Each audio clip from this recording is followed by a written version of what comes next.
Welcome to the class of C.N.F. Computer Networking Fundamentals.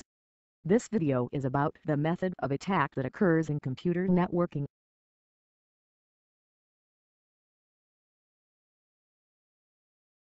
This is the learning outcomes for this class.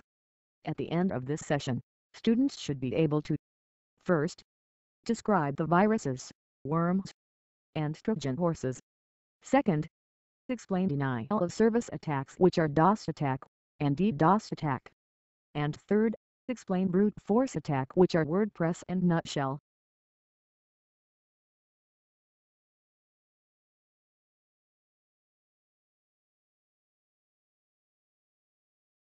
In computer network, sniffing tool used as assistant tool of the network engineer.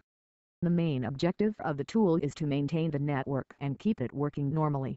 It is also used for monitoring and analyzing the network, detecting intrusion, controlling traffic, or supervising network activity, such as capturing packets, recording and analyzing traffic, decrypting packets and displaying in clear text, converting data to readable format, and showing relevant information like IP, protocol, host or server name, and so on.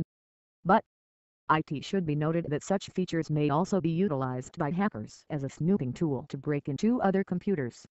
So, the usage of a sniffer is well known as its harms to network security, such as catching password, which is the main reason for most illegal uses of sniffing tool, capturing special and private information of transactions, like username, credit ID, account, and password, recording email or instant message and resuming its content.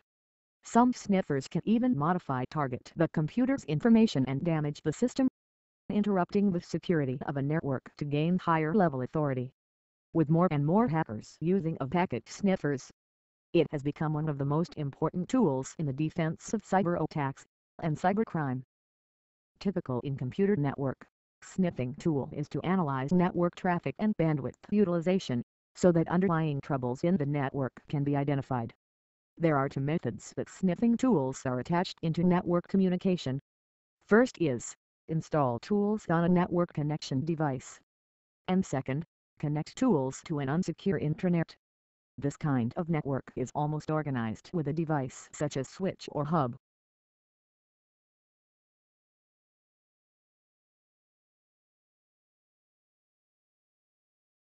In computer network, there are three forms of attacks commonly used against computers and networks, which are viruses, worms, and Trojan horse.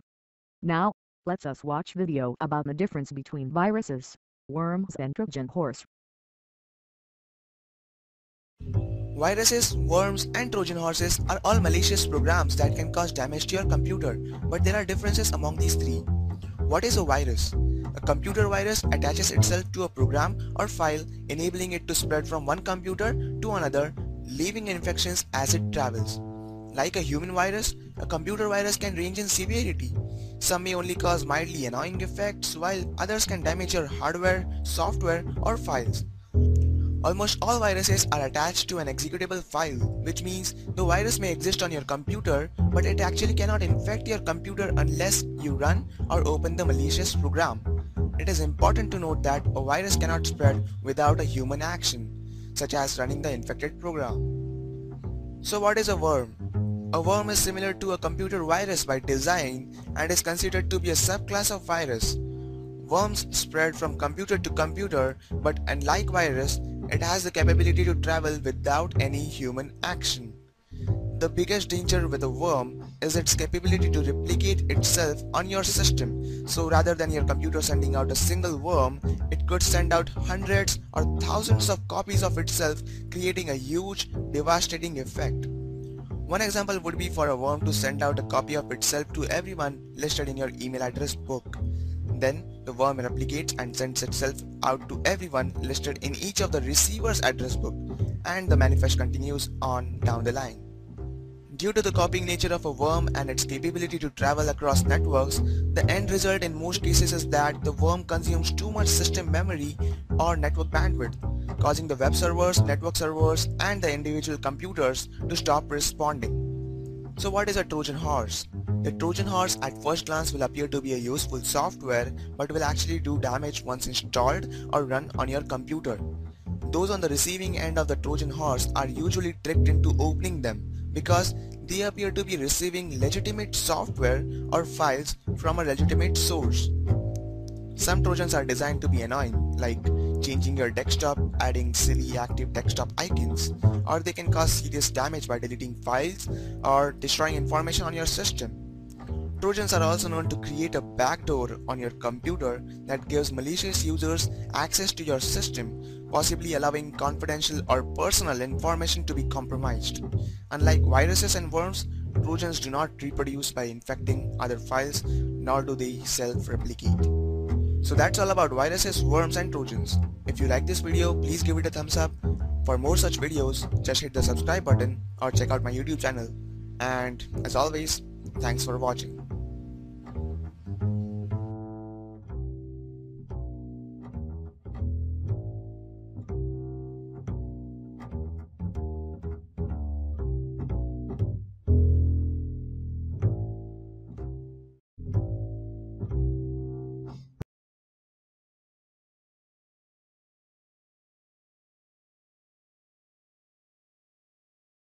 DOS and DDoS Attack.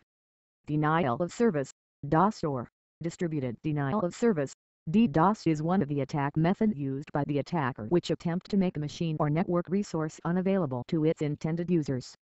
In computer network, the normal size of packet sent through the network is 65,538 bytes. The attacker will flood the network with information or useless traffic and prevent legitimate users of service from using that service.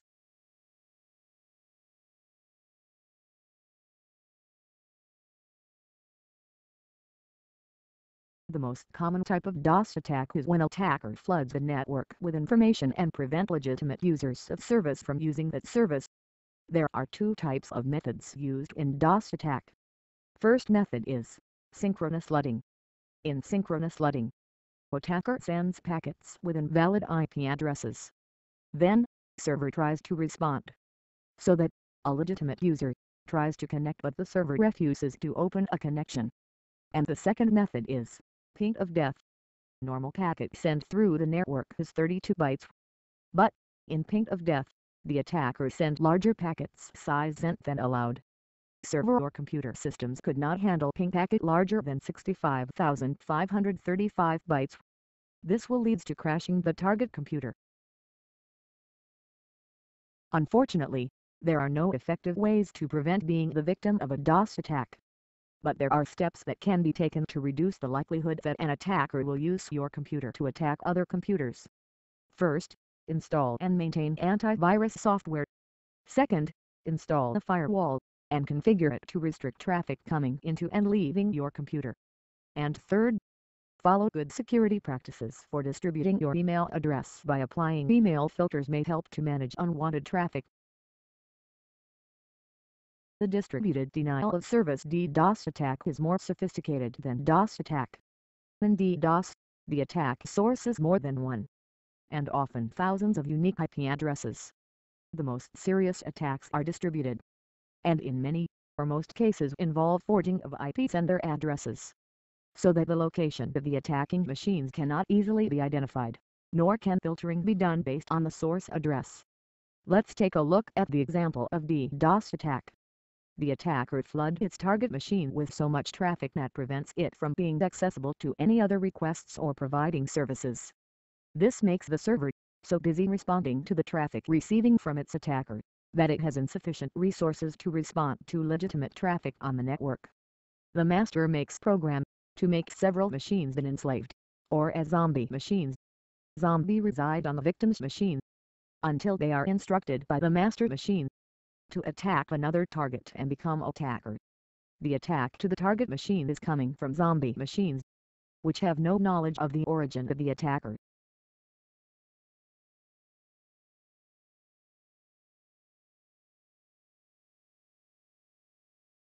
Brute force attacks are simple strategy to understand.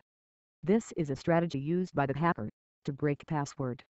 There are two methods of brute force attack, which are WordPress strategy and nutshell strategy. WordPress strategy and brute force attack is the attack that in theory be used against any encrypted data. An attack might be used when it is not possible to take advantage of other weaknesses in an encryption system that would make the task easier. It consists of systematically checking all possible keys or passwords until the correct one is found. The hackers try to gain entry to a website by decoding data. The process of defeating an encryption scheme by trying a large number of possibilities, and also by using different combinations of keys to decrypt an encrypted message. Another strategy in brute force attack is nutshell strategy. The nutshell strategy is where the hackers trial and error of all possible combination to discover passwords. They try to log in file over and over again, until they get in or until the server dies. They can be very successful when users use the simple passwords like 1234 or QWERTY and user names like admin.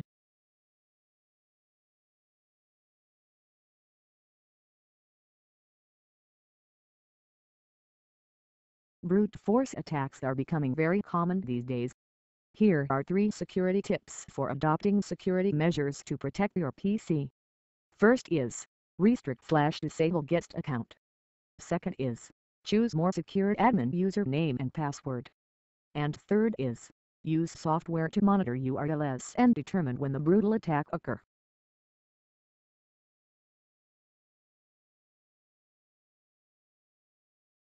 As a conclusion, there are 3 methods of attack which have been explained in this video. First method is about virus, worm, and Trojan horses, where virus can reproduces itself by attaching 2 other executable files. Worm is a self-reproducing program, and can create copies of itself. Worms that spread using email address books are often called viruses. Meanwhile, Trojan horses comes with other software. Second method is about denial of service attack. Both DOS or DDoS is an attack which that attempt to make a machine or network resource unavailable to its intended users. And third is about brute force attack.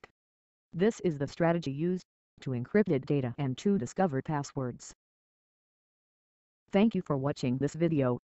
Hopefully this video was exposing you the basic knowledge about the most common attack methods against computer systems and networks, and the basic strategies used to mitigate those threats. Thank you.